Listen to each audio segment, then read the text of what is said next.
आपने जिनकी बात की मैं उनको अड़चन में नहीं लाना चाहता, पर उनका भी इंतजार है, उनसे हमारी कोई बातचीत नहीं है। पर अध्यक्ष श्रीमान बावनकुळे जी, मुंबई काँग्रेसचे अध्यक्ष भाजपचे, मुंबई भाजपचे सवयीचा परिणाम आहे। 50 वर्षाची सवय आहे, 50 वर्षाची सवय असल्यामुळे मुंबई भाजपाचे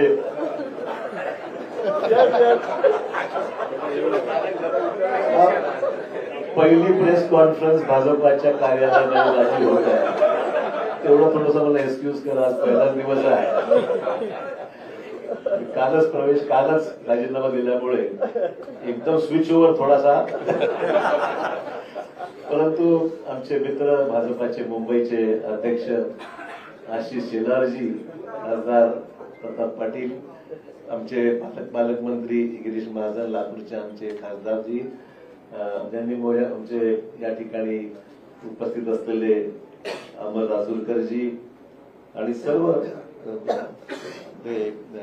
विधान परिषदेतील आमचे नेते आणि सर्व आमचे सहकारी उपस्थित सरकार बंधू भगिनी आणि सहकारी मित्रांनो, सर्वप्रथम मी देशाचे प्रधानमंत्री श्री नरेंद्र मोदीजी, देशाचे गृहमंत्री अमित शाह साहेब, भाजपाचे राष्ट्रीय अध्यक्ष JP नड्डाजी, त्याचबरोबर उपमुख्यमंत्री देवेंद्र फडणवीसजी, बावनकुळेजी, आशिष शेलारजी आणि भाजपाचे असंख्य इथे चाहते, ज्यांनी मनापासून आम्हाला माझ्यावर प्रेम केलं। म्हणजे आम्ही विरोधी पक्षात असताना सुद्धा आणि सत्तेमध्ये असताना सुद्धा महाराष्ट्राची एक वेगळी परंपरा राहिलेली आहे की एकमेकांविषयी असलेले आमचे संबंध राजकारणाच्या पलीकडे जाऊन सुद्धा आम्ही सर्वांनी एक दुसऱ्याला साथ दिलेली आहे। विकासात्मक कामासंदर्भामध्ये ही महाराष्ट्राची परंपरा राहिलेली आहे आणि त्यामुळे मला आज माझ्या आयुष्याची एक नवीन सुरुवात मी करत आहे असं मी निश्चित म्हणेन। इतके वर्ष मी गेल्या 38 वर्षाचा माझा हा राजकीय प्रवास हा मी आज बदल करत आहे आणि त्यातून आज भारतीय जनता पक्षाच्या या पक्षामध्ये प्रवेश करत आहे। प्रधानमंत्री नरेंद्र मोदी यांच्या नेतृत्वाखाली त्यांची ती स्फूर्ती घेऊन, त्यांची प्रेरणा घेऊन या देशामध्ये राज्यामध्ये चांगलं काम करता आलं पाहिजे, सकारात्मक भूमिका घेऊन पुढील वाटचाल आपल्याला करता आली पाहिजे आणि राज्याच्या देशाच्या प्रगतीमध्ये आपला हात आपण निश्चित योगदान दिलं पाहिजे। या प्रामाणिक भूमिकेतून मी आज या ठिकाणी आज पक्षामध्ये प्रवेश करत आहे। मला निश्चित सांगितलं पाहिजे की आजवर मी राजकीय क्षेत्रामध्ये, सामाजिक क्षेत्रामध्ये काम करत असताना एक सकारात्मक दृष्टिकोन, डेव्हलपमेंटल ॲटिट्यूड घेऊनच मी नेहमी पुढे राहिलेलो आहे। देवेंद्रजी विरोधी पक्ष नेते होते, मी मुख्यमंत्री होतो, तोही कालावधी त्यांनी अनुभवलेला आहे, मी अनुभवलेला आहे आणि डेव्हलपमेंटल कामामध्ये नेहमी पॉझिटिव्ह भूमिका घेऊन आम्ही दुसऱ्याला साथ मी दिलेली आहे। आणि मलाही सुद्धा मला सांगितलं पाहिजे की विरोधी पक्षात असल्यामुळे सुद्धा कधी असं जाणवलं नाही, ठीक आहे काही सरकारची तक्रारी होत्या, मान्य करेल, सरसकट सर्वांनाच काही समाधान असं म्हणणार नाही, परंतु न्याय जिल्ह्याला, मतदारसंघाला देण्यासंदर्भामध्ये देवेंद्रजींनी निश्चित आमच्यासाठी पॉझिटिव्ह भूमिका नेहमी घेतलेली आहे। असो, त्यामुळे जिथे मी राहिलेलो आहे त्या ठिकाणी मी भाजपवर प्रामाणिकपणे काम केलेलं आहे आणि मी आपल्याला ग्वाही देऊ इच्छितो की भाजपामध्ये आज प्रवेश घेत असताना तीच भूमिका घेऊन प्रामाणिकपणे भाजपामध्ये काम करेन। पक्षालाही कसं ताकद मिळेल, आगामी निवडणुकीमध्ये यश जास्तीत जास्त जागेवर महाराष्ट्रामध्ये, देशात मिळेलच, महाराष्ट्रामध्ये सुद्धा कशा पद्धतीने अधिकच्या जागा या भारतीय जनता पक्षाला मिळू शकतील या बाबतीमध्ये निश्चित माझ्याकडून जो माझा अनुभव आहे, जो प्रयत्न आहे तो निश्चित माझ्याकडून होणार आहे। हे राजकारण हे एक सेवेचं माध्यम आहे आणि मला वाटतंय की मला कोणावरही व्यक्तिगत टीका टिप्पणी मी कालही स्पष्ट केलेलं आहे। मला ठीक आहे, पक्ष सोडल्यानंतर अनेक सहकारी त्याच्यामध्ये काही विरोधी बोलतात, कोणी टिप्पणी करते, काही लोकांनी समर्थन केलंय, विविध ज्याला आपण म्हणू की मतभिन्नता असू शकते, व्यक्तिगत स्वरूपाचे कुठले दोषारोप मी कोणावर केलेले नाहीत, करणार नाही। मी आजपासूनच इथे पॉझिटिव्ह कामाला लागलेलो आहे। मला बावनकुळेजींनी आताच पावती दिलेली आहे पक्षप्रवेशाची आणि त्यांना मी पैसे देऊन सुद्धा म्हणजे उधार ठेवलेलं नाही जी काही फीज आहे ती त्यांना मी पक्षप्रवेशाची त्या ठिकाणी दिलेली आहे. आपल्याला माहिती की प्रधानमंत्र्यांनी सबका साथ सबका विकास हे ब्रीदवाक्य घेऊन या देशामध्ये अनेक महत्वपूर्ण पैलू विकासाच्या संदर्भातले देशाभरात आपण पाहतोय की मोठ्या प्रमाणावर जे इम्प्रेस आम्ही झालेलो आहोत. आम्ही म्हणजे मला सांगायला हरकत नाही, आम्ही विरोधी पक्षात असताना सुद्धा कधीही व्यक्तिगत स्वरूपाचे दोषारोप एकमेकावर कधी केले मी तरी कोणावर केले नाही. आणि जे चांगलं काम झालं आमच्या काळात जे चांगलं काम झालं त्याची प्रशंसा देवेंद्र भाऊंनी वेळोवेळी केली. आम्ही सुद्धा त्यांच्या विद्यमान सरकारने जे चांगलं काम होत आहे त्याची प्रशंसा आम्ही सुद्धा केलेली आहे. कधी वेळेवर आमच्यावर टीका होते की तुम्ही फार माइल्ड आहात, तुम्ही काही टीका विरोधी पक्षावर करत नाही किंवा सत्ताधारी पक्षावर करत नाही. हेतू तो नाही आहे. महाराष्ट्राची जी परंपरा आहे जी सभागृहामध्ये एकमेकाविषयी असलेली जी भूमिका असते विरोधी म्हणून ती प्रामाणिकपणे विरोधात असतात केलेलीच आहे. परंतु सभागृहाच्या बाहेर मात्र व्यक्तिगत ते जाऊन पॉलिटिकलच्या पलीकडे जाऊन महाराष्ट्राने पाहिलेलं आहे. महाराष्ट्राच्या या विधिमंडळामध्ये अनेक दिग्गज आम्ही पाहिलेले आहेत आणि त्या दिग्गजांचे संबंध सभागृहात जरी कटुता काही ठिकाणी आली असेल पण सभागृहाच्या बाहेर मात्र एकमेकांविषयी आदर बाळगूनच जी भूमिका वटवायची असतील, पक्ष धोरणं असतील, कामासंदर्भातल्या अपेक्षा असतील ती सर्वांनीच राबवली. मला वाटतं ती परंपरा महाराष्ट्रात कायम राहावी अशा प्रकारची निश्चित आम्हा सर्वांची मैत्री भूमिका निश्चित राहणार आहे. एक नवीन सुरुवात भारतीय जनता पक्षाची जी काही ध्येय धोरणं आहेत त्या पद्धतीने निश्चितच काम केलं जाईल. पक्षाच्या भूमिकेतून जे आदेश पक्ष मला देईल उपमुख्यमंत्री देवेंद्र फडणवीस सांगतील त्या पद्धतीने निश्चित आगामी काळामध्ये काम करण्याचा माझा मानस आहे. कुठली मागणी मी त्यांच्याकडे मी केलेली नाही. जे मला त्या ठिकाणी सांगितलं जाईल त्याप्रमाणे निश्चित मी काम करेल. माझ्या आधीच्या पक्षातील माझ्या सहकार्याचे मी आभार मानतो. या निमित्ताने इतके वर्ष आम्ही एकत्र राहिलो.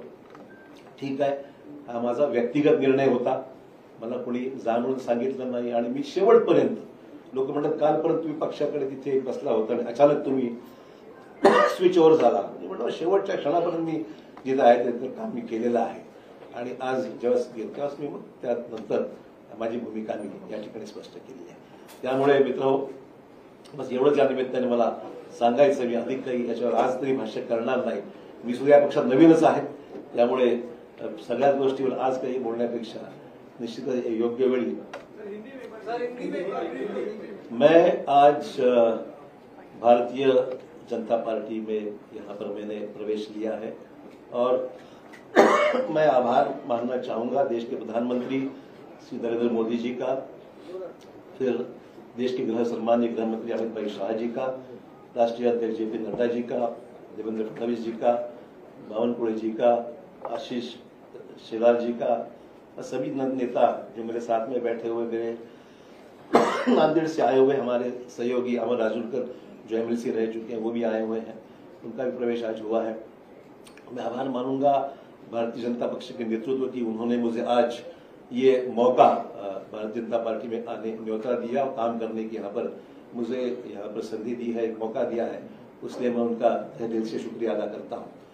सार्वजनिक जीवन में काम करते हुए एक पॉजिटिव एटीट्यूड लेके, डेवलपमेंटल एटीट्यूड लेके आने वाले समय में काम करने की भूमिका मेरी है, पहले भी रह चुकी है और आज भी मैं जो आया हूँ इस नए क्षेत्र में नई शुरुआत जब कर रहा हूँ तो मैं इसी डेवलपमेंट प्रधानमंत्री जी को जो सबका साथ सबका विकास ये भूमिका लेकर प्रधानमंत्री जो पूरे देश भर में जिन्होंने नेशनल इंटरनेशनल लेवल पे एक अलग अपनी छवि बनाकर एक अच्छा काम करके दिखाया है, निश्चित तौर पर इम्प्रेस हूँ, निश्चित रूप से इम्प्रेस हूँ मैं. इसमें कोई अलग भूमिका नहीं है. जो अच्छा होता है तो अच्छा ही बोलना चाहिए, जो खराब है तो कभी शिकायत भी हमने की है तो मैं ना नहीं बोलूंगा. आज जब हम देख रहे हैं कि देश के सामने कई चुनौतियां हैं तो चुनौतियों के साथ साथ डेवलपमेंट भी जिस रफ्तार से इस देश में हो रहा है हम सबके लिए बहुत ही प्रशंसनीय है और आने वाले समय में हम सब साथी मिलकर देश में एक पक्की मजबूर भाजपा की सरकार लाने का हमारा प्रयास निश्चित तौर पर रहेगा. बस इससे ज्यादा मैं आपका वक्त नहीं लूंगा. मैं आप सबका आभारी हूँ. एक नई शुरुआत है, कुछ गलतियां छोटी मोटी होती है तो शुरू में संभाल लीजिए.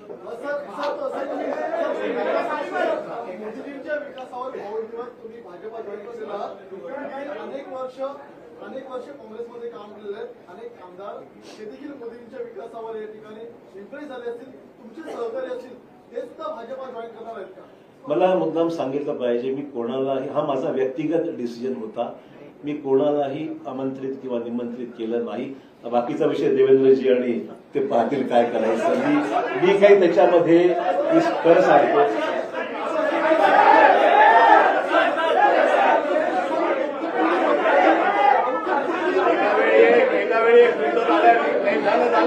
अरे बाबा, हॅलो, अरे शांतपणे, असं तुम्ही तुमच्यापैकी कोण काय बोलताय आम्हाला काही लक्षात येत नाही. आपल्याला जर प्रश्नोत्तर करायचे असतील तर तुम्ही शिस्त पाळली तरच होईल. एका वेळी एक जण एकाने प्रश्न विचारला त्यांनी पुन्हा विचारायचा नाही.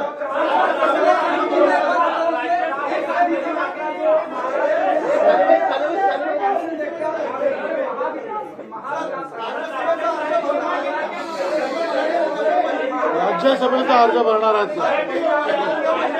असं आहे की राज्यसभेचे अर्ज कोण भरतील कोण भरणार नाही याचा निर्णय केंद्रीय भारतीय जनता पार्टी करते.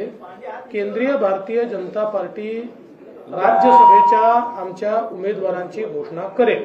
ती केल्यावर तुम्हाला समजेल. महाराष्ट्र आएगी तो आप उसको देखेंगे और खासकर महाविकास आघाड़ी लगातार कोशिश कर रही है बीजेपी को महाराष्ट्र के भीतर रोकने के लिए. जो मिशन 45 का बीजेपी ने टारगेट लिया उसको कैसे देखते? देखिए, चुनाव जब करीब आता है तो स्वाभाविक है कि हम उनसे कोई कॉपरेशन भी तो नहीं कर सकते हैं. ये राजनीतिक जंग है, जंग में उतरने के बाद सब जायज है. वो कोशिश करेंगे, हम भी कोशिश करेंगे. तो मुझे लगता नहीं इसमें कोई नई बात है करके. जंग शुरू है, हम भी लड़ेंगे, वो भी लड़ेंगे. आपने कहा कि आपका ये व्यक्तिगत निर्णय है, आपने आगे तक काम किया है. जी. ऐसे बहुत से लोग हैं जो चाहते हैं कि विकास के राह पर आगे जाए, मोदी जी के साथ बढ़ाए, मेन स्ट्रीम में आए. क्या ऐसे लोग को आप कहना चाहेंगे कि भाई? देखिए, पहला ही दिन है, मेरे पर गूगली इतनी मत डालिए आप. मैं इतना ही कहना चाहूंगा, ये काम जो है प्रदेश अध्यक्ष जी बावनकुळे जी बहुत जोरों से कर रहे हैं और देवेंद्र जी का भी उनको साथ है. उन्होंने कभी उनको जरूरत पड़ी तो मैं उनको कुछ गाइड कर सकता हूं. मैं इसका जवाब इतना ही देता हूं कि अशोक राव की मदद कहाँ लेनी है हमको पक्का पता है. हम उचित जगह उनकी मदद लेंगे, आप चिंता मत करिए.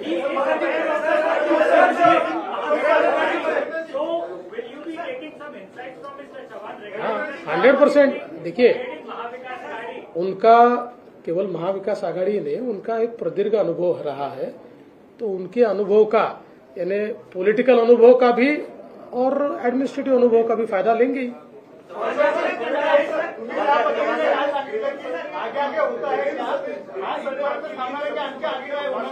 जी, राष्ट्रीय स्तर की नेता है, एक और राष्ट्रीय घटनाक्रम चल रहा है. दिल्ली के बॉर्डर पे इस वक्त किसान आंदोलन आया है, उसका आरोप ये लग रहा है कि किसानी का आरोप आपकी पूर्ववर्ती पार्टी कांग्रेस पर लग रहा है कि उन्होंने चाहा है इस बार फिर चुनाव को देखने के लिए. किस कॉन्टेक्स्ट में? देखिए, आरोप प्रत्यारोप तो राजनीति में होते रहते हैं. सवाल ये है कि किसानों की समस्या है देश में, उसको किस तरीके से हैंडल करना है. राष्ट्रीय स्तर पर प्रधानमंत्री जी सक्षम है, देश के कृषि मंत्री और अन्य मंत्रियों के साथ लेकर मैं समझता हूं इसको हल करना चाहिए. आपको याद होगा जो किसानों के 3 कानून बना, अल्टीमेटली सरकार ने विड्रॉ किया, पब्लिक ओपिनियन जानकर उसको फैसला लिया गया. तो मैं नहीं समझता हूं प्रेस्टीज की बात. हम चाहते हैं कि देश के सभी तमाम किसानों को न्याय मिलना चाहिए. किसानों की आत्महत्या को रोक लगाने के, कम करने का प्रयास होना चाहिए. और मुझे उसमें जो हो रहा आंदोलन उसमें ध्यान निश्चित देंगे, ऐसी कोई बात नहीं है.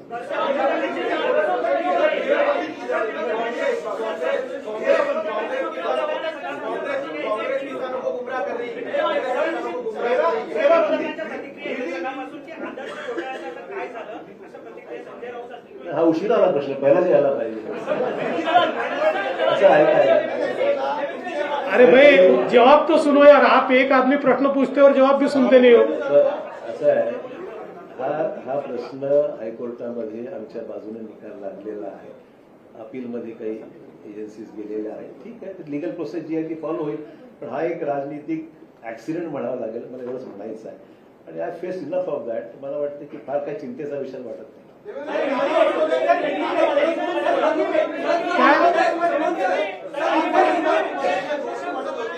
आज कुठला मुद्दा तुम्ही पाहिला की तुम्ही त्याला प्रवेश देतात असं नाना पटोलेंनी ट्विट केलेलं आहे. आता नाना पटोलेने प्रवेश दिलाच होता की नाही आम्ही, पण राहिलेच ना आमच्याकडे ते. आता त्यांची सवय आहे, ते एका ठिकाणी टिकूच शकत नाही, कुठल्या एका पदावर टिकू शकत नाही. आता त्यांना अध्यक्ष बनवलं होतं ते सोडून गेले, त्यामुळे फार गांभीर्याने ते घेऊ नका ते जे सांगतात.